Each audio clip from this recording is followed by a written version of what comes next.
Good evening. The good old Who's today were on at Rosehill. It was Golden Rose Day, and as you can see, I've got a nice golden rose on here, which were handed out as you walk through the gate, which has been the ritual since this race has been will change names from the Peter Pan, and well, today we saw a really good switch around in the track where the inside became no good, and the swoopers had a huge advantage. So we'll get to that in a minute. Now, very quickly, we went to, well, last week, the provincial meeting last Saturday was on at Newcastle, where we had a heavy 10. The track was that heavy at one section of the track. I think it was the 1700 metre mark. The race 6 was abandoned before the first race. And as I say, we raced on a heavy track there that day, last Saturday.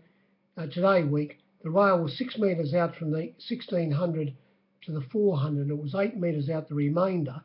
Of course, this week coming, Wednesday and Thursday, we have the Cameron on Wednesday, and we've got the Tibby, the sprint on Thursday, and also the Newcastle Cup on Thursday. It's all right. Oh my God, no more for the favourite, please. Hello? Yes, is that you, mate? Yes. Yes, you can, but guess what I'm doing? I've got 4 people who I'm going to put on the website. I've got 4. I'm doing this review now, and can I? And I've got 4 people who are itching to watch it. They're old age pensioners in a home, and they're going to listen to what I've got to say. But can I ring you back? Yeah, go on. I know we were lucky, but I'm just doing.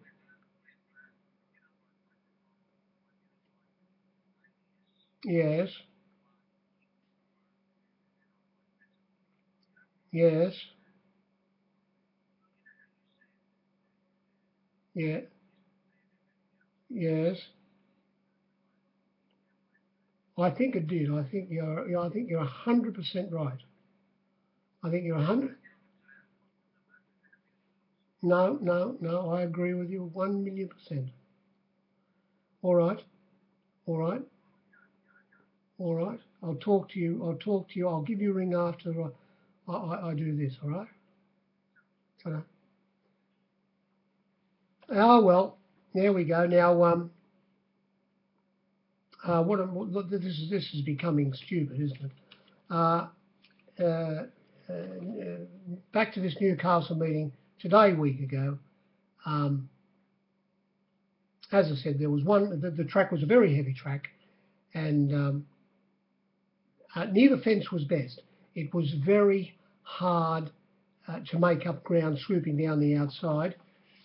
Near the fence, saving ground near the lead was a bit of an advantage that day at Newcastle. We went to, well, of course, that was Saturday. We had meetings on Sunday and the Monday. Tuesday, we went to Kembla Grange. We had a provincial meeting at Kembla Grange where the track was a heavy 9. The rail was in the normal position. Now, there were a couple of leaders that won. 2 leaders won the last, and I think race 3 it led all the way. Turbulence, but if you stayed close to the fence on Tuesday at Kembla, it was a little bit worse than out wide. Out wide was off the fence just before the turn and in the straight, you found better footing than staying close to the fence. As I say, 2 leaders won, but they did get off the fence in the straight and were able to get home. Runners that did stay close to the fence found it very hard to find the line. So take that into account when you are doing your form. Of course, we went to Clarendon, the beautiful course out there at Hawkesbury, the Hawkesbury meeting on Thursday. Now, we had a situation where the track was upgraded from a dead 5 to a dead 4, and the rail was 3 metres out from the 1800 to the winning post. And as I have been saying about this track at Hawkesbury, it plays very fair lately. Of course, the straight has been lengthened, as we all know, at this track, and runners are able to lead on the fence. It was a little bit suspect the Saturday meetings a couple of Saturdays ago, where you had to be, I must admit, that was a little bit bias involved, where you had to be near the lead but not stay near the fence, and it was hard to make up ground. But today, a little bit drier conditions, and it played like it did the few meetings prior to that, where you could lead on the fence and win, or come from behind and down the outside and get the cash. It was we saw some funny results there. Well, first of all, we saw in the second race the leader in that race, a runner called Roman Warrior, which has to trial before it starts again. Of course, do a left-hand turn after they'd flattened out, and went more or less to the outside fence and inconvenienced the favourite Concur, who was having its first start, ridden by Jeff Lloyd, trained by David Payne, and it finished up running third, and the leader, Roman Warrior, running second. Both of them, as I say, finishing right on the outside fence, and the third horse protested against it, which was upheld, but that wasn't enough to get it past the line because it ran third. There was another runner that was just behind the pace, was slightly interfered with as well, but was able to get to the post first, and naturally not protested against by the third horse because there was no interference there. And Concur, after being taken to the outside fence, looked a fair thing beaten. There was another runner that we saw here on this meeting called Streaming By, trained by Tony McAvoy, ridden by Karen McAvoy, and look, it was only a maiden race over 1,800 metres. It was having its first start for a long time after being, I think, either running second or third at Leopardstown in Ireland, and it's worth taking note of its win, even though it was, I suppose, you know, a fairly average team of stayers in a maiden race at Hawkesbury, but for it to be able to round them up after being badly checked, losing all of its momentum around about the 600 metre mark, and then going out after the leaders who had the second horse and the third horse were very well backed, and having every possible chance, and also the second favourite, who had every possible chance into the groove, who'd be flat out winning anywhere. To be able to round them up was, to my eye, a big performance, and I suppose when it's brought to town, it would be very competitive. That's about all I would say at that meeting. And then, of course, we turned up today at Rosehill, Golden Rose Day. Now, this track, well, for a start, the track was given out a dead 5, upgraded after race 4 to a dead 4. The rail was in the normal position. There was only a light breeze coming from the southwest, which had no effect on any runners. And we saw early in the piece runners that were on the fence, having and coming off the fence, having a bit of an advantage. Of course, we didn't see one leader get home there today, and as the meeting went on, it was very obvious that the fence was not the place to be, and it was by far best to be sitting behind the pace and swooping down the outside,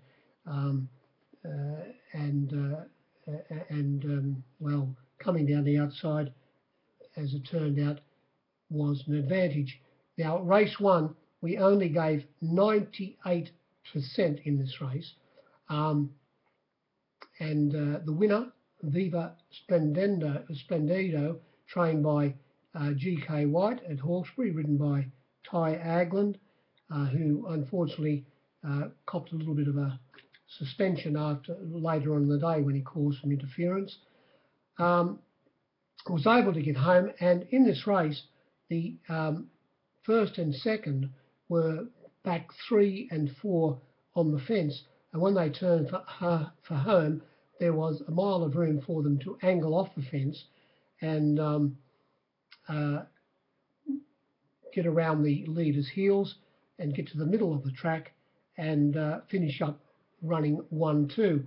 The favourite in this race, who ran third, Sensualism, it was midfield, 3 wide with cover. It sat on the back of Brilliant Kate, who was 3 wide in 5th position without cover.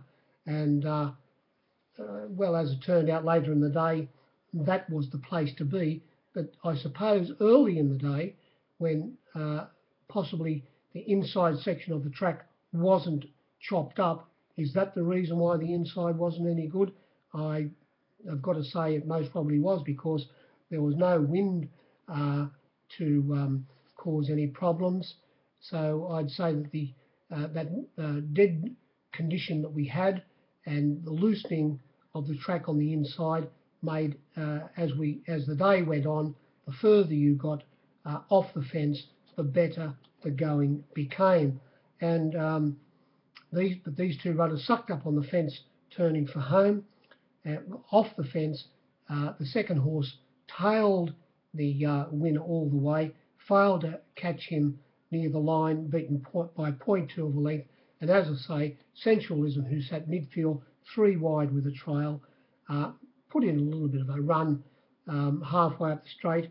If you were on it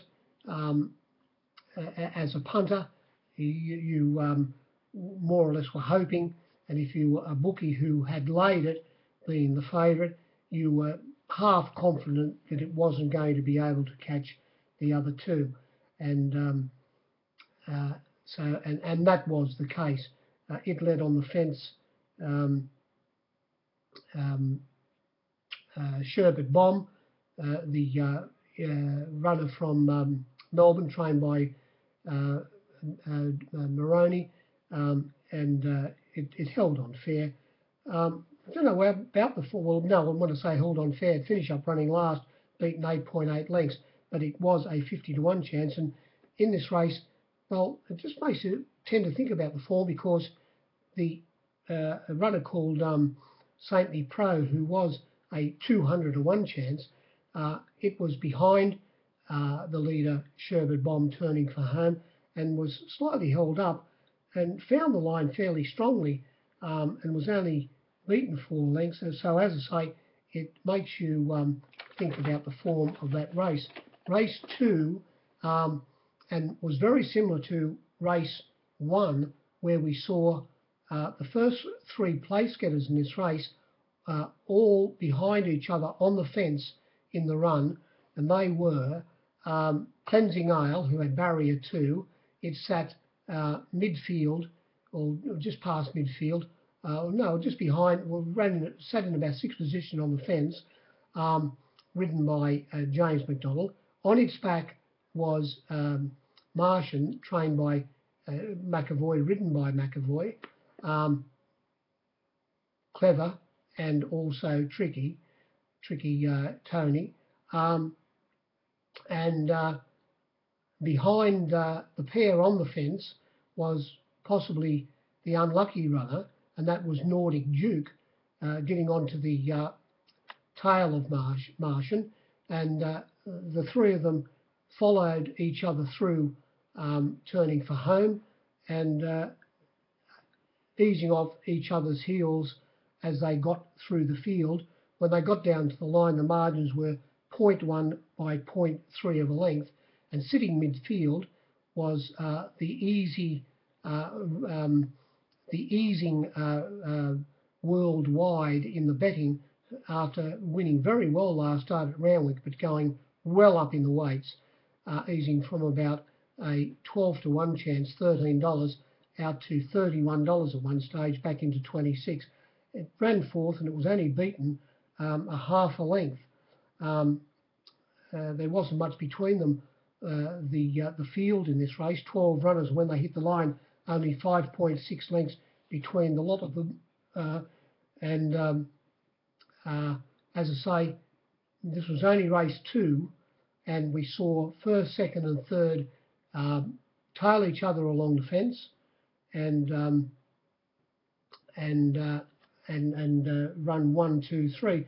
So there was no, at this stage, suggestion in anybody's mind, I don't think, that the inside was no good. So then we got to, and in that race, by the way, we only gave 102%.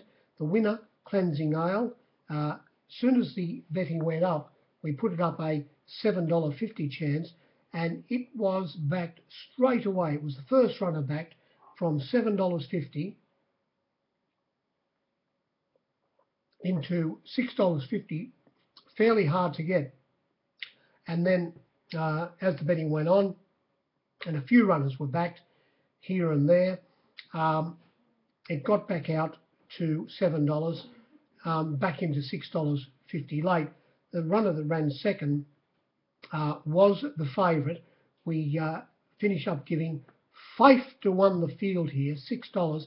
We put it up the $4.80 favourite Martian, and it kept on getting out in the market to $6 more or less halfway through betting, and stayed at that price until they jumped.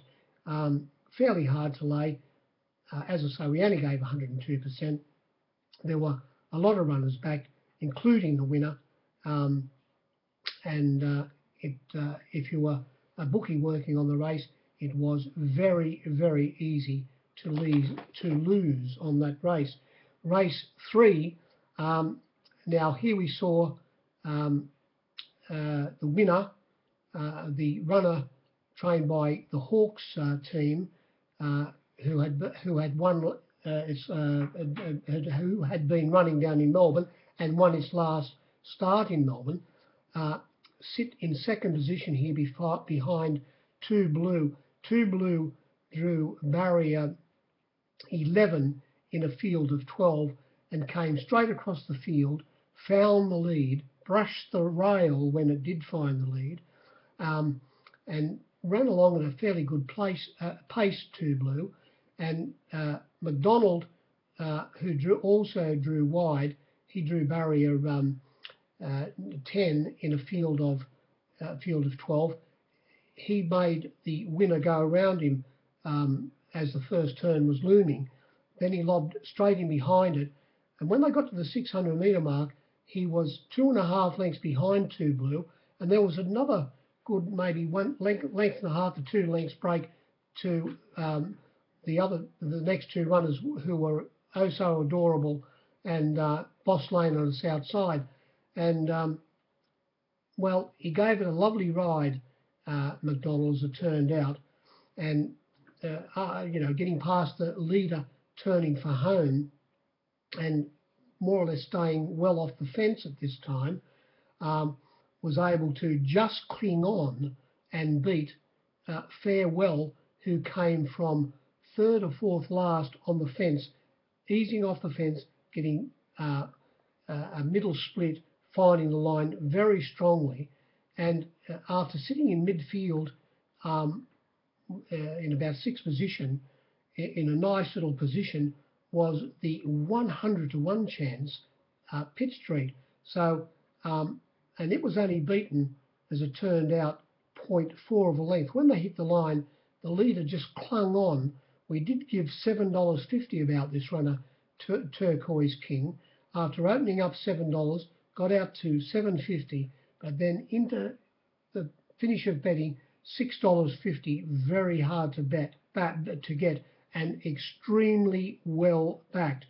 But as I say, run this, well, there were very slender margins between the first 4 runners when they hit the line, even running 5th, only beaten 1.1 lengths, was the favourite, Murder of Crows, after sitting well back in the field in about third last position and copping a bit of a check at the start.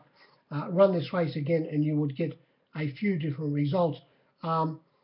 The winner, perfectly rated after he got past Two Blue, who stuck on very well and ran 4th, only beaten 0.8 of a length. Possibly the track was still all right maybe at this stage, but maybe a little bit iffy. And it stayed close to the fence all the way. You'd run this race again and you would get plenty of different results because, as I say, Pitt Street, who was a 100 to 1 chance in this race, ran 3rd and was only beaten 0.4 of a length, no, 0.8 of a length, 3/4 of a length.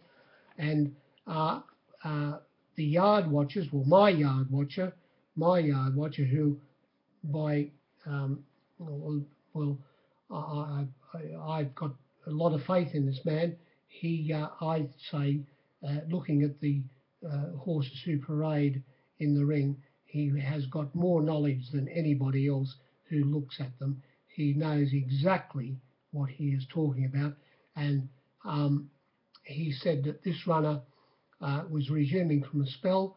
He knows what it looks like extremely well, even though it is trained by Chris Lees up at Newcastle. He thought it was would benefit from the run, as most probably other people would say as well, but it's easy to say that when they're resuming. If you look at my website and have a look about horses who parade, you must know the individual, and he knows this individual, and he said, I have seen it resume before. It has been in the same, it looked the same before, but and has gone, hasn't performed that poorly, but it went a lot better than its price suggested today, and also its looking that little bit roly-poly. And as I say, only beaten the 0.8 of a length. The form in that race could be very suspect.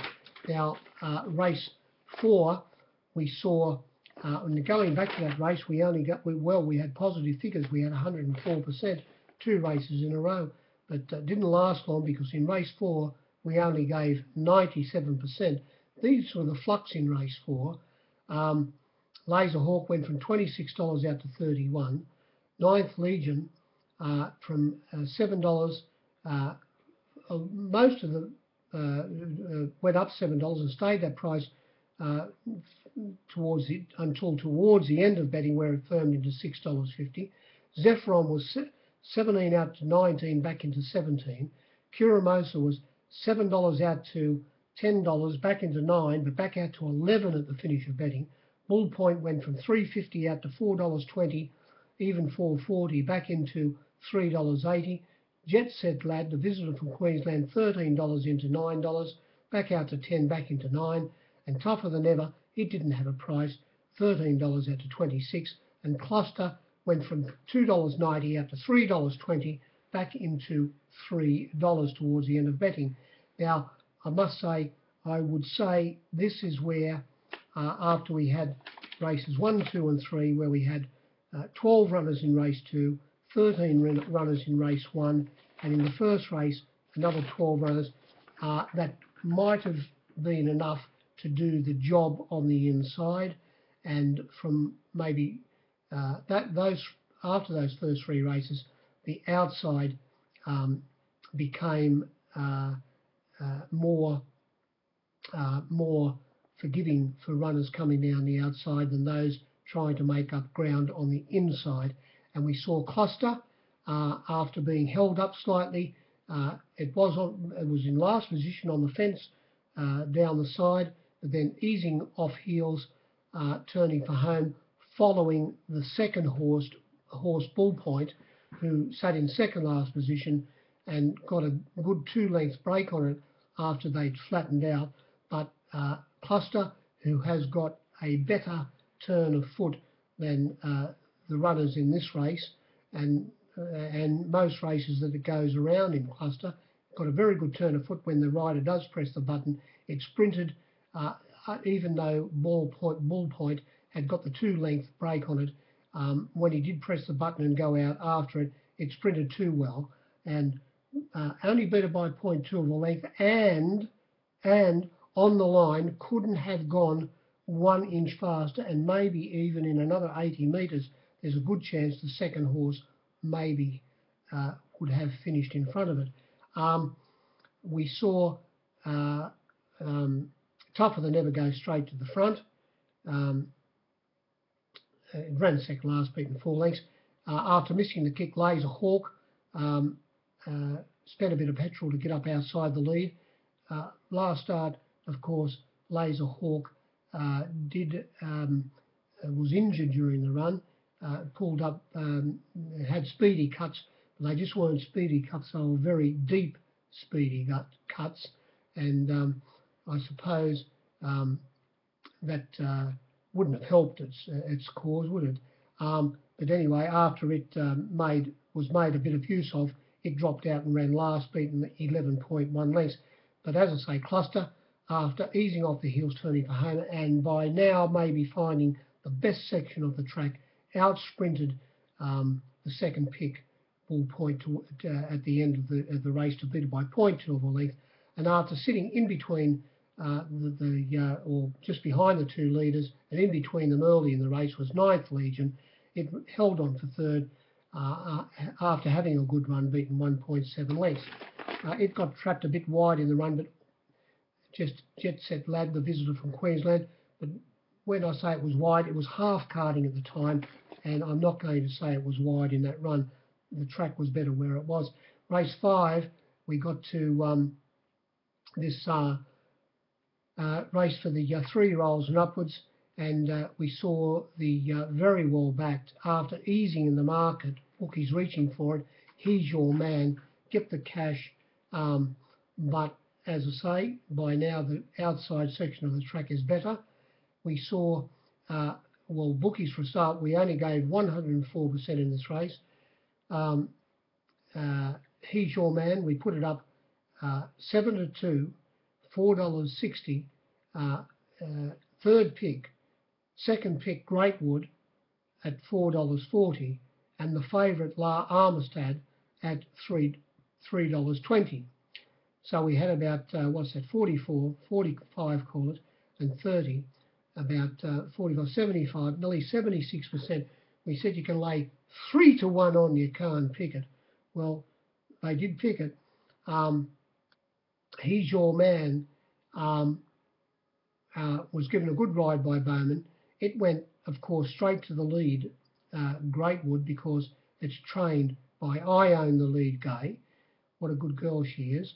It went straight to the lead, Greatwood, and who was up on its outside running second and ran 18.4 lengths last was Gay's other runner in this race, and that was Laid Back Larry, who pulled up with a heart problem and has got a trial before it starts again. It went up and sat outside the stablemate. Tucked away behind them was Mr. O'Searan, the runner from Melbourne. And then on its outside was the favourite La Armistad, who was very disappointing. Maybe it was second up today. Maybe and its coat apparently hadn't come out. Might have needed the run. Or is it as good as we thought it was? Maybe it's not. Iggy Pop was tucked away fifth on the fence, and then there was a little bit of a break to the winner. He's your man. Sitting there aboard was Horseman Bowman, and when they turned for home, we saw, well, who was the other runner in this market? Well, we got the three of them, of course. There they were, and when they turned for home, La Armistad had got up on or past laid back Larry, who was dropping out.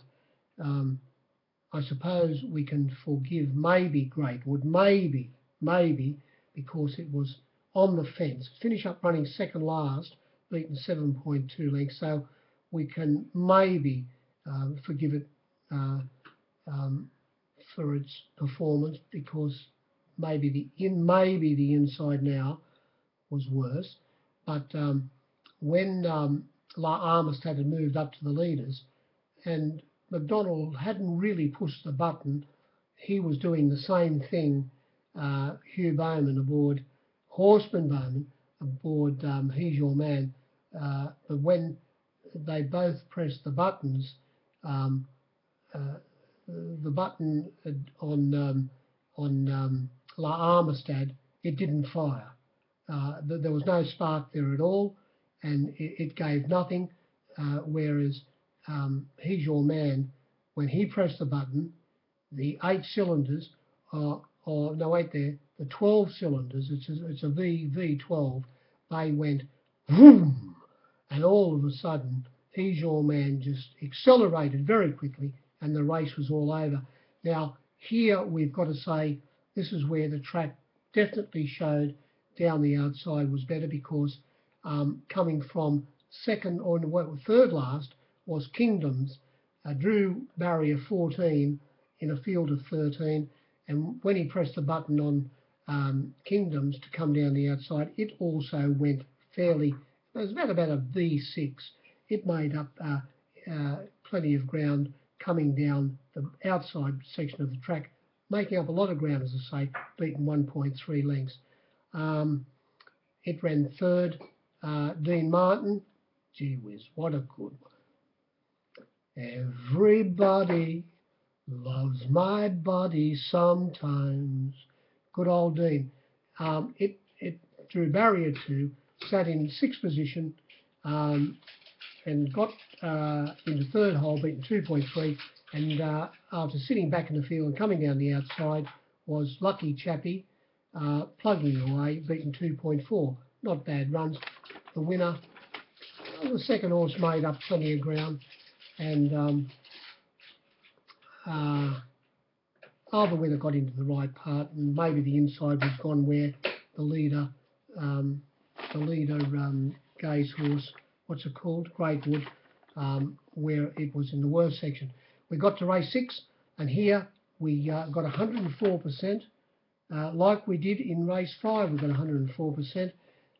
Catkins, well, they said the best luck was $1.90. I gave evens for a shite house full. There was evens on the field with 2 of our biggest, well, if not the 2 biggest gambling captains, but it never made the fluck.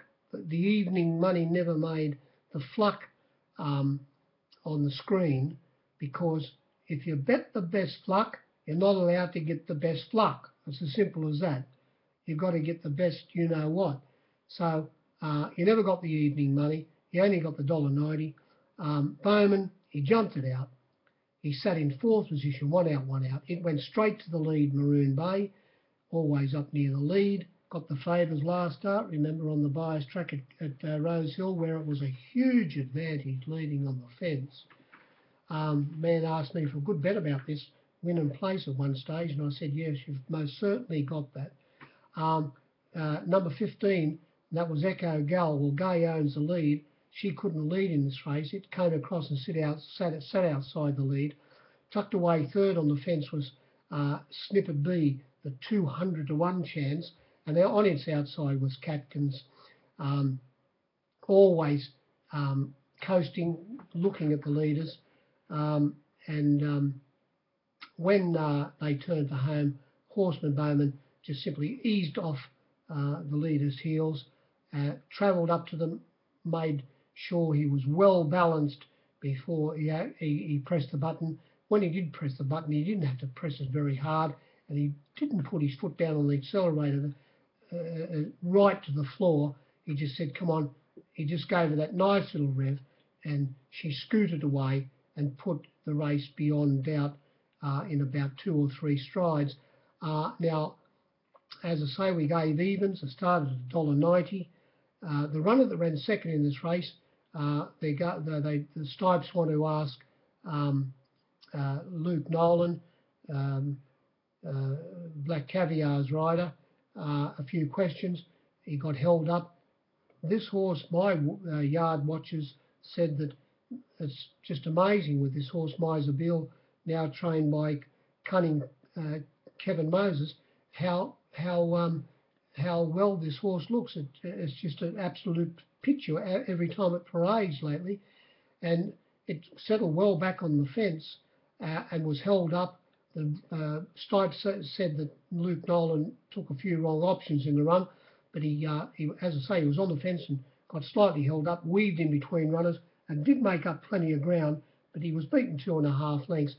Coming down the outside, he would have finished a lot closer, and even not being held up like he was, he would have finished a little bit closer. So Miser Beale's run was very good. The best back runner in this race outside the favourite was Chamelia, who was resuming today. It was back from $11 or $10 into $6, so it was 9s into 5. Chamelia eased out at the start of the race by Josh Parr, well back into about third last position, if not last position, pulled wide, turning for home, which was the right part of the track to be, but went fairly ordinarily. Was beaten 10.2 lengths.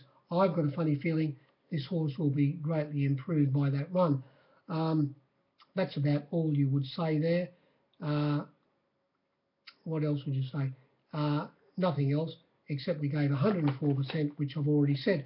Race 7, this was the Golden Rose, the run of the Golden Rose. Now, look, I'm going to get my trumpet out here and just go, but everybody else, I am the best steam tug on the track, I'm telling you now.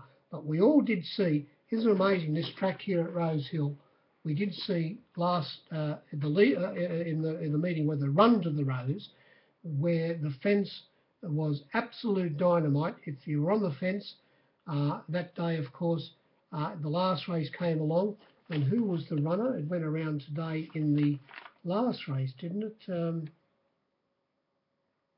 No, not the last race. It went around in. What race was it? Wineholt. We saw the last race.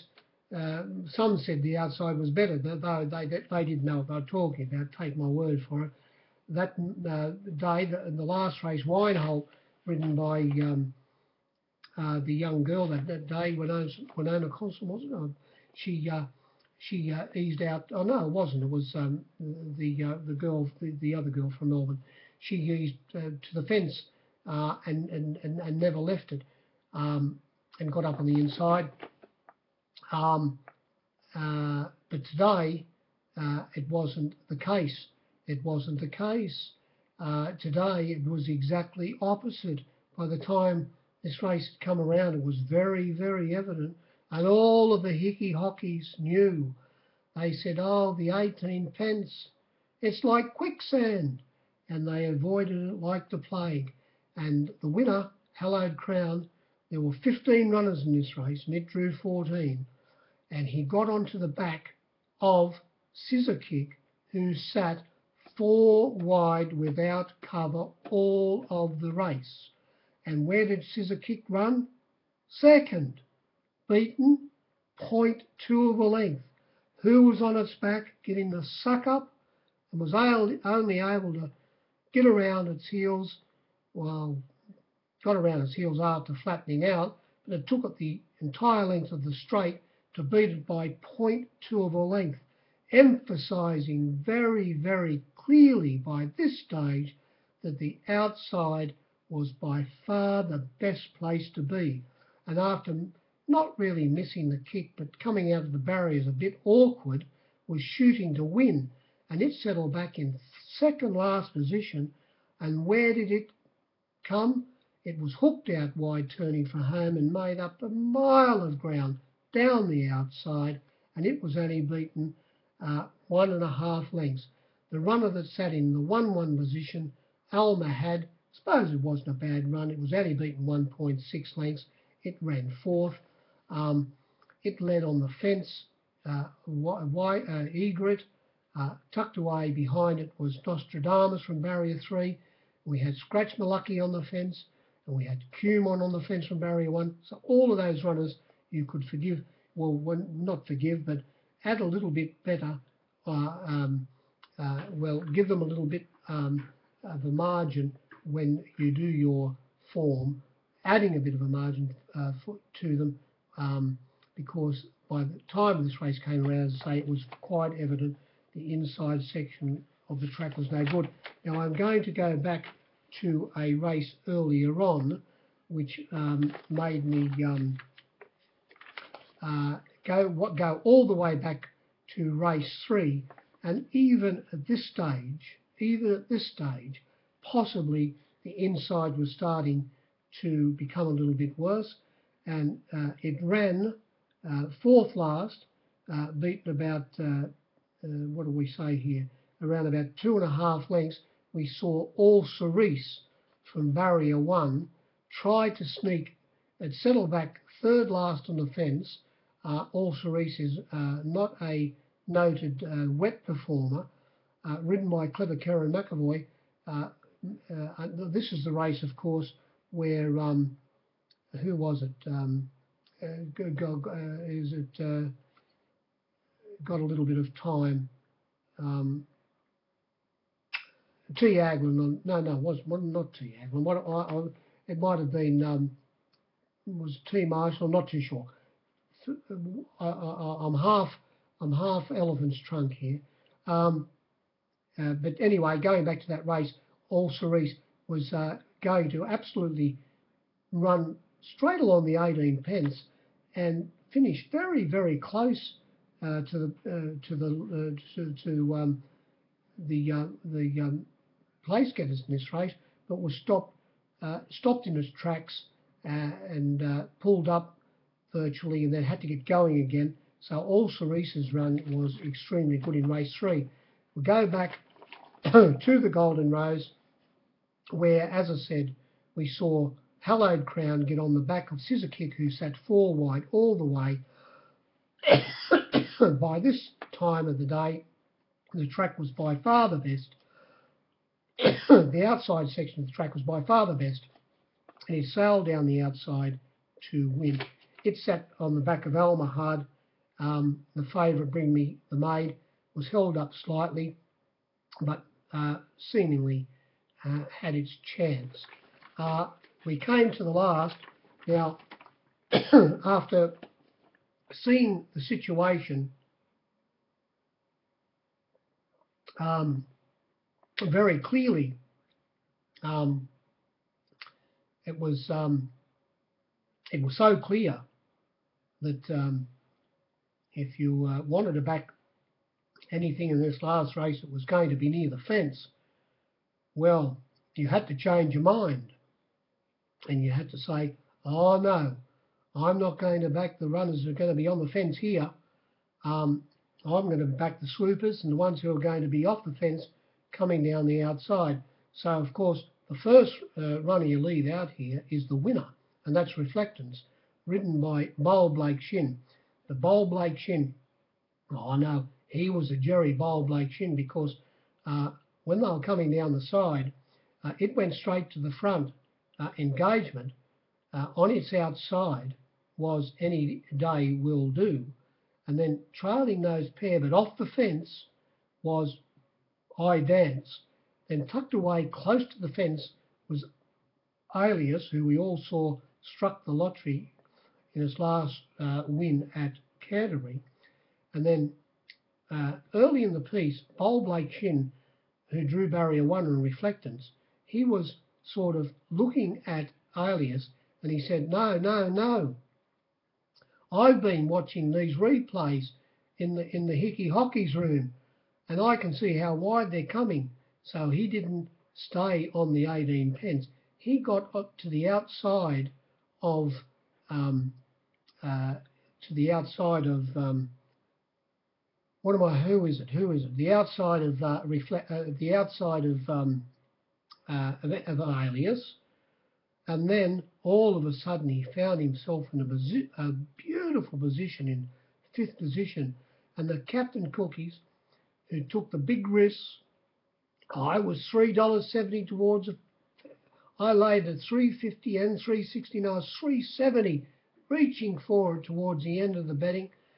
But all of a sudden, I said, "Oh no! Look what this Bowl Blake Shin has done. He's got into 5th position here, and he's not on the 18 pence."